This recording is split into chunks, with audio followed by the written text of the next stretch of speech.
You are listening to Impact Hustlers, and I am your host, Maiko. I have made it my mission to inspire the next generation of entrepreneurs to solve some of the world's biggest social and environmental problems. And for this reason, I am speaking to some of the best entrepreneurs out there who are solving problems such as food waste, climate change, poverty, and homelessness. My goal is that Impact Hustlers will inspire you either by starting an impact business yourself, by joining the team of one, or by taking a small step, whatever that may be, towards being part of the solution to the world's biggest problems. Thanks very much, Lauren, for joining me on Impact Hustlers today. It's a real honor to talk to you. We're both involved in the BACT community as Venture Scouts, but I think this is the first proper opportunity for us to have a real chat about the work you do, and I'm really curious to learn more today and share that with everyone. You actually started so welcome, first of all. Thank you. It's super good to be here. Thank you for inviting me. Thanks for joining. So you started your career as a product designer, and over time you shifted towards service design, and now you're actually on this whole new journey around empowering women and boosting confidence in women. Tell us about your career journey from starting as a product designer to shifting your career towards, let's say, social innovation and empowering women.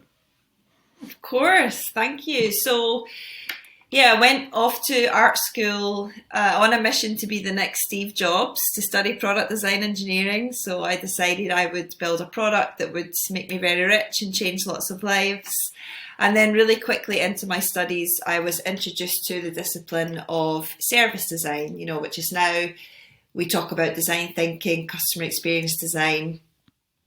Back then it was a very emergent, unknown field, and I very quickly became, obsessed and really excited about the idea of crafting beautiful, useful, human-centered experiences the same way I'd been taught to craft lampshades and trash cans and, the physical products that exist in the world. And, service design applies to any service you can think of, and that's everything from buying a cup of coffee, booking a holiday, trying to get insurance, to visiting your GP and everything in between. And when I left art school and kind of looked up and out into the world, there were no service design jobs in Scotland. They were all in London. And I wanted to stay in Scotland. I wanted to use service design and my creativity to solve the problems that I could see around me in my neighbourhood, in my city and in my country. So I co-founded Scotland's first service design for social change agency called Snook, which my mum came up with the name, which is a Scots word for, the feeling of being super cozy, like fresh bed sheets at a fire type of thing. My gran would say, "Oh, this is the Snooks." So I built Snook from the ground up, one paying customer, then another paying customer. I led that with my co-founder for 7 years. We were very focused in the public sector, so applying service design to government services, education, health. And, we used to stand on stages and talk about designers belong in government, and people would look at me like I had landed from Mars, which of course, design is very commonplace now in government and our National Health Service and lots of public institutions. So that was my first kind of entrepreneurial journey, if you like, and I think one that was started from a place of complete naivety. I had no idea what I was signing up for. It was my first job, really. I'd never been employed before that. Then I spent a year in education at Hyper Island, which was one of the things that led to me falling in love with Sweden, which is where I moved to 6 months ago. And that was super fun. Designed one of the world's first MA programs in digital experience design. And then, the Call of London, that was in Manchester, and the Call of London just became stronger and stronger.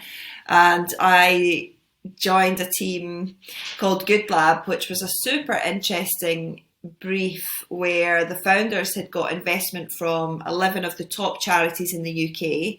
And our mission was to build one business that would bring in £250 million of profit every single year for the entire charity sector. So it was bonkers and big. So I jumped in. There was a team of 5 or 6 of us. And our job was essentially to prototype businesses and ship a new business idea every 3 months, building on what is the value proposition that this unique collection of charities brings. And I guess that was when my attention started to shift away from the design of the product and the service and the business to culture and leadership. Because the biggest challenge we could see at Good Lab was actually not about the businesses. It was about the culture clash, different ways of working and being and operating that we could see across the charitable sector. And that was what led to me building my business after Good Lab, which was Nobel. And that was all about organizational change, culture design, helping teams design how they work together, which led to me then realizing that leadership development is a very out of date field. So I spent the last 15 months building a startup, building a leadership development app, which I actually just left a couple of weeks ago, to now focus on Upfront. And Upfront is something that started around Good Lab time, 2016, as a kind of guerrilla campaign to make stages more accessible. And over the last 5 years, I've built it up as a business on the side, and it's now my full-time focus. And we are on a super exciting mission with a global community. And yeah, that's where I'm at now. Amazing. Wow. That's such an inspiring journey, especially kind of really the breadth of experiences you had across your career, the different missions and areas you've worked on. Let's zoom in on Upfront. That's what we're here to talk about, and your mission with Upfront. As far as I understand, you literally started with realizing, okay, I'm being invited to speak on all these stages, but I'm very often the only woman. When I speak to women, they say, I don't really feel like I should be applying to these things. I don't really have the confidence to be on stage. And you thought about, okay, let's find a way to at least put women on stage, even if they're not speaking, just basically make some space for women or kind of any sort of diverse set of people to be on stage with you when you were speaking, right? Is that how Upfront started, and how did it evolve from there? Yeah, that's a beautiful summary, and one that started, again, from a place of complete naivety and me thinking, why is this? I go to design conferences, it's the same 5 white dudes telling the same 5 stories on repeat. Venture capital scene is the same. I discover every sector is the same. A huge overrepresentation of white middle-class men, and not enough diversity when it comes to race, gender, class, economic background, diversity of thought. And my design training really taught me how to listen in these conversations I was having with people of all genders about, okay, tell me why you don't talk on a stage. And the fun part about what led to all that research was I put a post-it note in the toilets at a conference to say, do you want to be on stage one day? And I was absolutely inundated with people who wanted to talk to me. So that was my discovery phase. And that was my kind of journey of realizing, okay, this is intersectional, this is complex, it's societal, it's got a lot to do with racism, sexism, ageism. But I kept hearing this insight of, the idea of standing up on a big raised stage in front of a big audience, no fucking way. Too scary, too big. It's just not something I'm prepared to do. And when you think about it, in our professional lives, when we want to do a new thing, you go on a course or you buy a book or you shadow somebody, there's usually a dip your toe in the water phase before you're expected to show up as the full expert or as the full professional. Whereas with public speaking, that phase doesn't exist. It's like one day you're in the audience, the next day you're up there and the spotlight's on your face and you have to be charming and articulate. So I thought, how can we design a way to dip your toe in the water for people who, and this is not people who are like, oh, one day I might want to do a TED Talk. This is people who are like, don't ask me to introduce myself because I don't want to do that in front of people. You know, this is people who are very not used to and very uncomfortable with being in the spotlight, with eyes on them, with the idea of being on a stage. And my thesis was this: what if we get every keynote speaker in the world to put a big giant red sofa on stage with them so that people with stage fright can just chill out and be on the stage, let their heart rate go back to normal, remember how to breathe, and realise it's not that scary. You're safe on a stage. And the prototypes, what the prototypes showed me, because I tried it out at different conferences, there were like 50, 60, sometimes 100 people applying for a seat on like a 3-4 seater couch. So the demand was huge.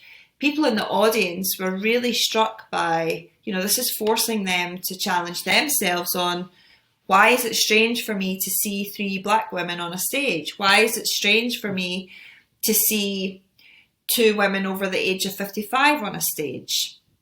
And for the organisers, they, you know, the ones that are really listening and good at their jobs, they know this is a massive problem, but they're not quite sure what to do about it. And Upfront was giving them something to do about it.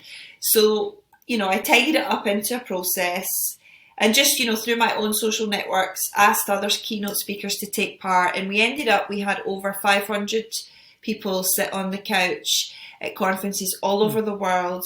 We gathered data from them before and after, and we had data that it worked. You're 30% more likely to talk at an event yourself one day. You feel 90% more confident, like lots and lots of brilliant stuff. But, you know, there was no business model, there was no strategy. It was just this, like, how do we, almost like more of a kind of campaign. And then the people on the couch were like, okay, what happens now? Like, do you have a book I can buy or a podcast or a program? And I was like, no. and that was where the next phase, began. Yeah. Yeah. Are there some stories of those people that were joined you on the couch that now are renowned public speakers, or maybe at least kind of really overcame the fear of public speaking? Any people that like kind of are out there right now that were on stage in those days? 100%, honestly. And I'm really not exaggerating when I say I get so many messages that I can't keep up of people who have either been on the couch. We used to do in-person workshops for businesses and for individuals as well. Now we run our online programs. I get so many messages every week of people saying, because of Upfront, I did a talk myself. I know there's a couple of people who had decided they were not going to speak at their wedding, who then did give a speech at their wedding because of their Upfront experience. People who have got promotions, earning more money, starting their own businesses, speaking up and out against prejudice, saying no to things that they would normally have said yes to. I mean, essentially it's the skill, yes, it's public speaking, but it's also the skill of advocating for yourself, being able to articulate your worth, your skill set, your talents in a way that makes people listen and take you seriously, which of course is harder depending on who you are. That's much harder for a black or brown woman than it is for a white woman. Women are not a homogenous group. We are as unequal as women and men are as a group. So that's really, I'm really incredibly proud of the impact. And, one of my jobs to be done at the moment is to think about how I can put some more systems in place to gather that data and turn those stories into, metrics, so that when I come back on this podcast in a year's time, I can say, well, yes, there's 1,402 people said this, but I don't quite have those numbers yet. Yeah, but we'll get there. And we'll talk about what you do with the wider Upfront community. But I'll stick to the beginnings a little bit longer, because I think it's a nice example as well to show some of the issues behind this. Obviously, we've just talked about the issue of women sometimes not having enough confidence to speak or to kind of put themselves out there. But obviously, that's only one side of the coin in terms of what women on an individual level can do to put themselves out there. There's also the societal and structural problem. There's the problem maybe of the conference organizers, even if there's plenty of great women out there that are great public speakers, that are up for it, that are volunteering for it, that are signing up for it. They still they're still not on stage, right? So how do you weigh these two issues, right? From like one-sided view, just saying, oh, it's just a women's issue, like women need to just boost their confidence and everything will be fixed, which is obviously it. I'm just trying to make it clear, versus it's all a structural issue. Basically, we just need to change society and then everything will be fine. But it's not an issue that women have. Like, do you think it's both, and how can we improve on both, I guess, in some way? Yes, and this is my favourite question, because nothing pisses me off more than the narrative of women need to fix themselves. And the reason why Upfront is different and special and powerful is because it does not do what the majority of courses in literature and products around confidence do, which is we do not place the emphasis on the woman having to fix herself, because when you do that, you're erasing very complex systems and you're casting the woman as the maker of her own fate. And, where we come from is a stance of we want to change confidence, not women. And we want to educate women as to why things are the way they are. Why are women crippled by low confidence in a way that men are not? Now, don't get me wrong. I also get emails on a weekly basis from men who want to join Upfront, and from women who have had the experience and say, my brother needs this, my husband needs this, my next door neighbour needs this. The patriarchal, very American, masculine, white version of confidence is also harmful for men. It just so happens that I've chosen to focus on serving women in this space.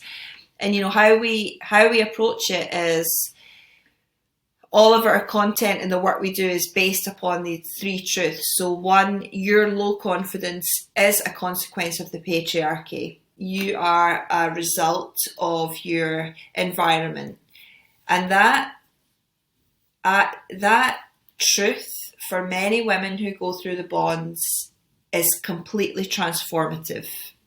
It's the first time in their life that they have realised, understood and accepted the problem does not lie with me.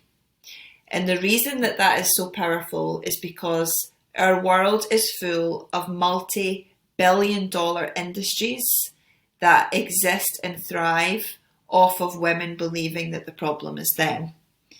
So that's why that's like a really significant thing. The second thing is not all women experience oppression in the same way, as we kind of talked about before. So there's a strong emphasis on intersectionality, the role of race and class and economic status, and how all of these things combine to affect how a woman is perceived by the people around her. And then the third thing is about responsibility and power and privilege. Because if I am going to teach and train millions of women to be upfront and to build this muscle of confidence in a way that feels good for them, I only want to do that with the knowledge that they are going into that with a very clear objective of, I must bring other women with me. I must amplify women who have less privileges than me. And I must do all of this work in a way that is like building ladders around myself.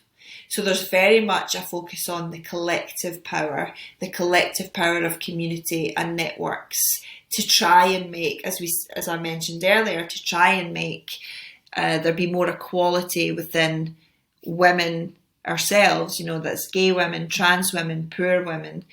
I think a lot of the conversations around supporting and amplifying women are focused on white, middle to upper class women.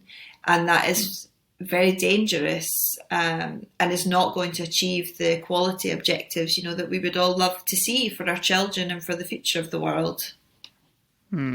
That's a really good point. I actually recorded a podcast a while ago with Gary Stewart, who used to be my boss at Wyra and is now running a company called Founder Tribes, helping Black founders mainly raise funding. And we spoke a little bit about that as well, that sometimes even the word diversity is interpreted in a very one-dimensional way in many spaces, right? Like, for example, if previously organization that was previously pretty much white male becomes white male and female, that's already kind of diverse for many organizations, right? And that's, I think, the problem, that that's not the definition of diversity if you only stick to that. So it's a really good point that you're making there. I guess from there, I'd love to move towards kind of the role of men specifically, and maybe focusing on the role of men in Upfront. I don't know if there's any role of men in Upfront that you think about, but also on more of a societal level, or on the level of men opening doors, or what's kind of advice that you would share with men in power or men in positions that can actually enable women and women to access what maybe was previously restricted. Yes. And thank you for asking that question. I want every single man listening to go and ask the women in their team the same question. And so from an Upfront perspective, there's two things. One is often the women who want to join the bond are seeking permission or funding from a male leader, boss, and they often can find that conversation quite difficult because the man on the other side of the conversation is really struggling to empathise with, like, what is this problem that you're asking me to pay $1,000 to fix, or whatever it might be. So there's something about being really open to when women in your team, in your organisation, come to you with a request for a learning opportunity, that you believe them and you listen to them, that need is real, and you go out of your way to fund and pay for the experience that they're asking you to pay for. I think the second thing about, just men in general and their role in this, it's huge because, as we've said, confidence is a result of our environment. And, women are not born feeling less than. As they grow up, they are taught to feel less than. And that looks different depending on where you live in the world, your culture, lots of different things. But there are very key patterns that repeat themselves around, for example, being interrupted at work, being spoken over the top of, being dismissed for having ideas or opinions that a male counterpart would not be dismissed for, right through to, bigger things that we know women are paid less than men when both do the same job. So I think for the men listening, it's this starts at home. It starts in the pub with my friends, on Zoom with my teammates.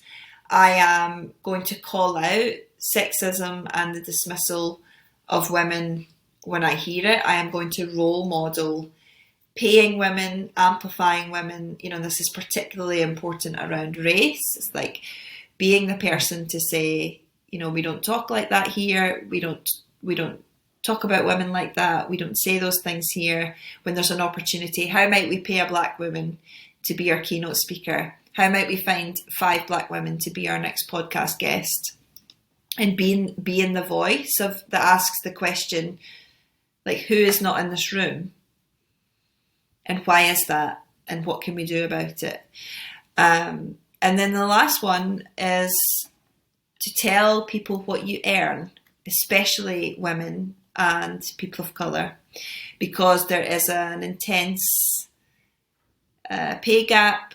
There's a race pay gap. There's a wealth pay gap between genders, and there's lots of evidence that shows that when a man reveals what he earns, it's incredibly powerful for a woman to have that information so that she can then negotiate from a really sound place of, I know that my counterpart is getting paid sometimes 10, 20, 30,000 pounds more than me, so she can go into that negotiation feeling much more confident. And it's not about anybody getting thrown under the bus or getting into trouble. There's ways that you can do that is sensitive to the context. And I know that employers go out of their way and go at great lengths to prevent their employees from having those conversations. There is a reason that they do that. And the reason that they do that is to keep, maintain the status quo. And right now the status quo is only serving an elite few. And we know that men benefit from it far more than women. So those would be there's a lot. I could write a book about this, but those would be my 3 things. Please do. No, it's a really good one. I think on that, I guess there is a need for a book like Lean In that Sheryl Sandberg, the CEO of Facebook, wrote for men. Yeah. Not to basically for men to say, what do you need to do to basically lean out, get out of the way. Exactly. Yeah, lean out almost. Yeah, that Yeah. could be a good idea. Yeah. Maybe you can pitch that to somebody or write it. I think there's 2 books who would really do a brilliant job in this context, and one is Invisible Women, which is a book all about data. It's a data-driven book all about how the world is designed with a bias for men in mind. And then the second book is Laura Bates's new book. She is the founder of the Everyday Sexism Project. And I might get the title wrong, but I think it's called Why Men Hate Women. And, it's, again, coming from a data perspective. And, just yesterday I saw a horrific article sharing that the number of searches for how do I hit a woman in a way that nobody would notice has, millions and millions of searches. I can't remember the exact number, and also like 70% increase over COVID. And, I think these types of statistics and stories, it's really easy when people, when you and I get together to have these conversations, it's easy to focus on the team meetings and the pitching process and, raising capital, building your business. But we also need to remember that there are whole populations of women who are nowhere near a place where it would be safe for them to build businesses or, apply for funding because they are stuck in situations where their only option is to escape, and we kind of talked about Lean In earlier. It's like that's the problem with narratives like Lean In, is they're usually ignoring poor women, women who are in situations where, no matter how smart they are, how hard they work, how much they lean in, how much they strategize, how much confidence they have, it wouldn't make any difference because the system is so fundamentally broken. So yeah, it's an important part of the conversation. Yeah, that's an interesting one. I'd love to follow up with a question on that. What do you think needs to happen for this issue to not only be tackled for the boardrooms of massive companies, for the Sheryl Sandbergs of the world to be able to have the positions that they have, but really, most women are not Sheryl Sandberg. They are, most people are not in those type of positions. and they may be in much different situations in terms of what they need to do. So what can happen across society that will empower women at all stages, all kinds of levels of education, all kinds of wealth spectrums? What do you think can happen to have a broader change happen? Okay, so this is if you were Prime Minister, Lauren, what would you do? Question. Yeah, pretty much. Which, I think of it, I've thought about this. So, no, but it's a really, really big question, and, far more complex than you and I can answer in a podcast. But so the core, I think there's two core pieces to the answer. And one is education, and one is policy and laws. So we need policies and laws to change so that they are policies that are designed with entire populations in mind. I think we only need to look at the headlines around how the UK government has responded to COVID for a really brilliant example of the trauma and devastation that's caused when policies are implemented that ignore pregnant women, for example, or that ignore Black and brown people, for example. We've seen those two things play out to devastating effects over COVID. And we know that the number of women who were involved in those policies and the generation of those policies was practically zero, very minimal. So how do we get more women into positions of creating policies, creating laws? Alongside that, how do we get more women to stand for office? How do we get more women to be elected as government officials so that women are at the tables where these decisions are being made? And that would be where I would start, and where those decisions need to start is around infrastructure, around childcare and family life.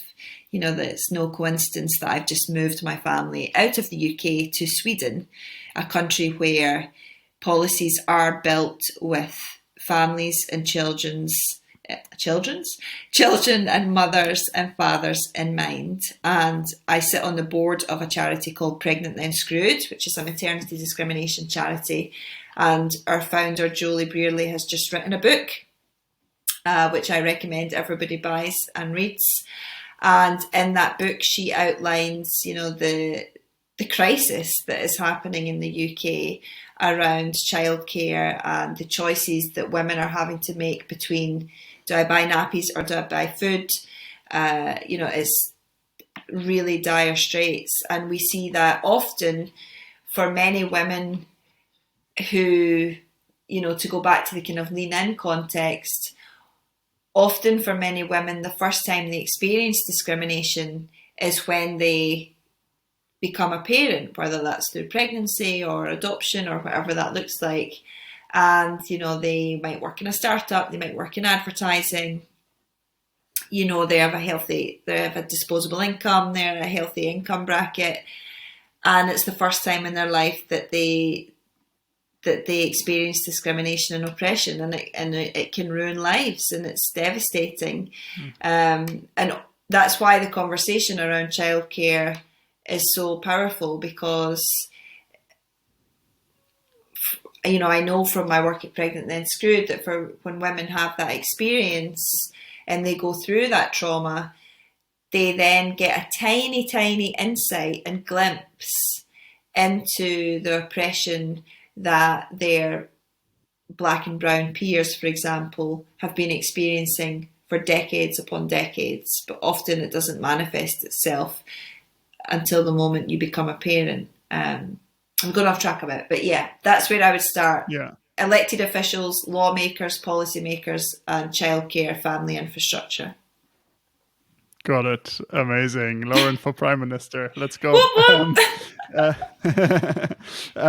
No, great. Let's go from the really big picture, societal picture again, to kind of the more micro picture with what you're doing up front. We already covered how Upfront started.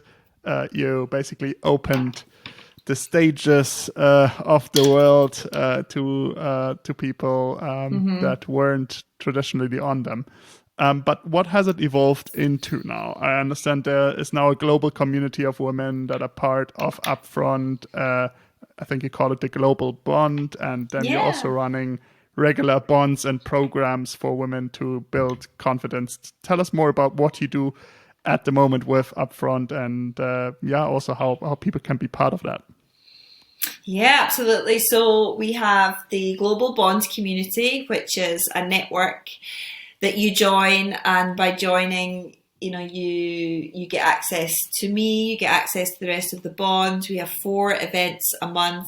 We have daily, weekly conversations all around the theme of building new muscles of confidence, visibility, power, with the context of building ladders around ourselves and embracing and understanding intersectionality. So that's our global community, and then the individual bonds are the cohort of women who go through our 6-week program. So our flagship product is a 6-week program. All happens online. You've got 3 hours of pre-recorded material and 3 hours of live material, which is very high energy, very optimistic. We have women from all over the world join, and I think what's super powerful about it is we're very much not interested in your job title or your professional identity. We show up as individuals, and we bring our confidence stories and challenges from our work, our home life, our personal lives.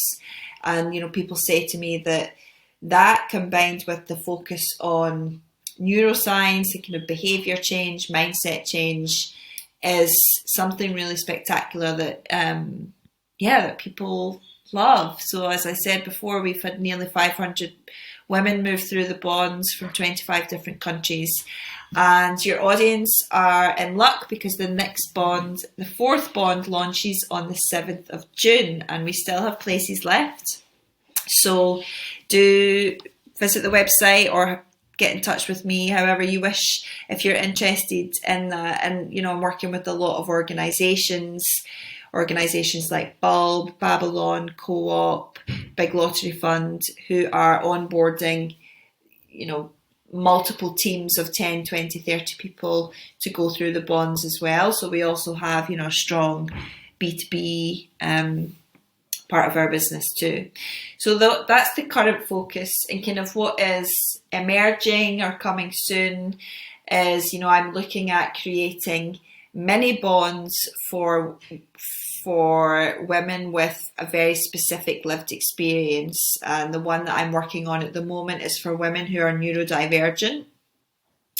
Because what I've realised through learning from women who are neurodivergent who've come through the bond is that there is a huge gap in the market for professional guidance focused on career development, showing up, public speaking, owning your power if you are neurodivergent. So I've been talking to who knew the world is full of amazing women, and this is their job. They're neurodivergent themselves, and they teach other women how to navigate that complexity in a world that's set up, to not really understand nor embrace what that means.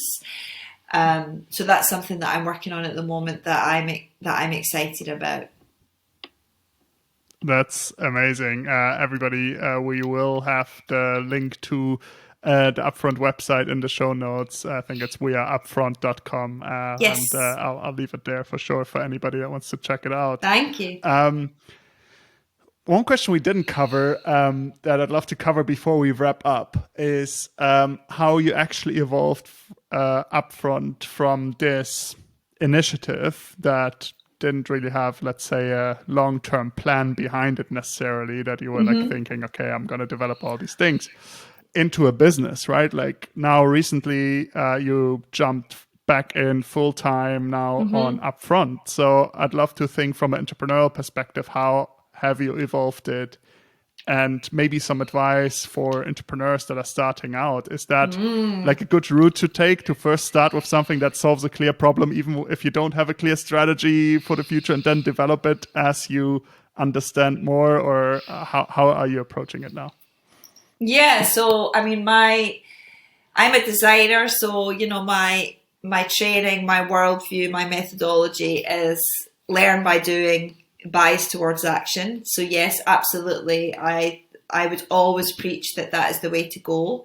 You learn far more by putting a tiny scrap of a half-formed idea into the world than you do sitting behind the desk trying to build an idea in a laptop on your own. And the story is a fun one because when you look back the way it's very nice and neat and progresses from one stage to the other. But at the time, as I said, the truth is it was always on the side of either a day job or another venture. And I think, so we have the couch phase, and in that phase, I would have conversations with people who sat on the couch. And what happened was during those conversations, I would hear lots of stories, and I would get to really listen to people's stories about where they've come from, why they sat on the couch, what they want to do next. And I kept hearing all these incredible stories, meeting these incredible people, and becoming more and more inspired and driven on how can I help them? Gosh, why are the same messages of barriers coming up time and time again? And that was when I kind of started Googling, like, okay, so if I wanted to go on a course to learn public speaking, to learn how to tell my story, what's out there? And essentially you've got two buckets of stuff. You've got Tony Robbins, Gary Vee, white, American, extroverted, arrogant, puffed up, let's all do confidence as if we're about to go in a boxing ring. And then you've got very academic, quite elite, usually rooted in drama or acting. Learn confidence through movement, your relationship with your body. Now, just me as me, like both of those things are like, no, thank you. So I know that if I feel that, there'll be lots of other people in the world who feel that too. So I put together a one-day workshop. I convinced my boss at the time to let me run it in our office at the weekend. I didn't have a baby then. I've got a wee boy now who's 3. So my weekends were free because I wasn't a parent and, had the privilege of time. And put it on Eventbrite, sold tickets, I think, for 30 quid a ticket to see what would happen. And every single one sold out, had a waiting list. They were days that I still remember, incredibly emotional, powerful, in the best of ways. And every single session I ran, I got smarter on, like, what is the problem? What do these women need? What do we need to happen next? And essentially, I developed that over time to be a smarter, more sophisticated offer. So then we had 1-day sessions, 2-day sessions. We started selling them to businesses. I had a network of brilliant improvisation artists and actors who I would bring in to cover bits around, physicality and voice and posture in a non-drama school way. And, drama school is brilliant, but I think when you're somebody who isn't feeling good about how you're showing up in the world, it's not the best approach. So then I really quickly realised I wanted to do something online because I was very aware it was all very London-centric, and I was still attracting, usually on average, majority white, middle class, disposable income women who lived in and around London.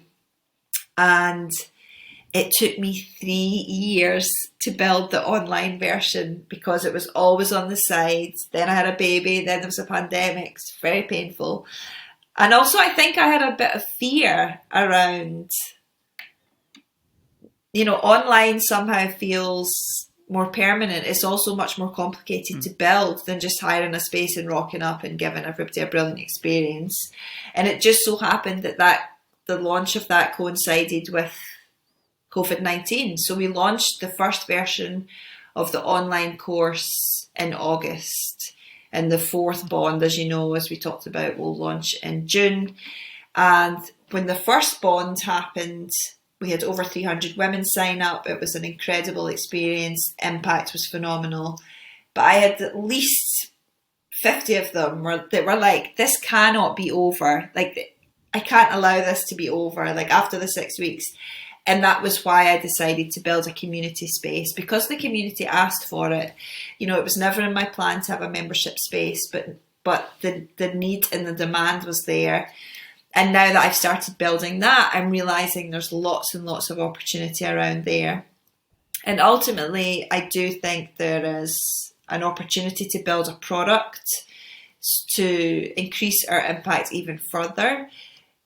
I don't know what that is yet, but my hunch is that that will be the kind of next phase. Once we get the bonds really optimized and running super well, and potentially these mini bonds around areas such as neurodivergence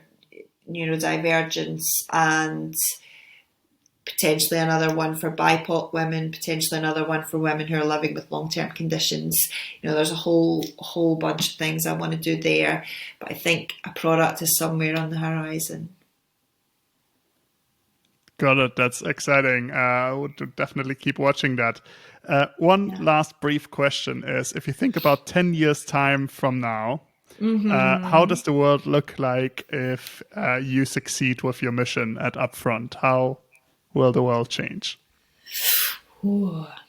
So when Upfront succeeds, it will be a household name term that everybody understands in a way that you'll say, you need to get more upfront. Sounds like you need to learn how to be upfront. This is an upfront moment. What I can compare that to is what Brené Brown's work has done for vulnerability. I think Brené Brown has done a really transformational job of taking vulnerability from something that was academic, misunderstood, made us feel a bit awkward, to something that, you know, there's a whole population of teams and leaders and organizations all over the world who are like, we are in this, we are here to learn how to be vulnerable, to talk about vulnerability. And I want to do a version of that for confidence, because confidence is equally misunderstood and equally powerful when you reframe it. So yeah, that's what it'll look like in 10 years. Wow, amazing. Thank you very much, Lauren, for joining me. It was really inspiring to hear your journey and your mission with Upfront. And thanks for joining me today. Thank you so much, Maiko. Thank you. Thanks.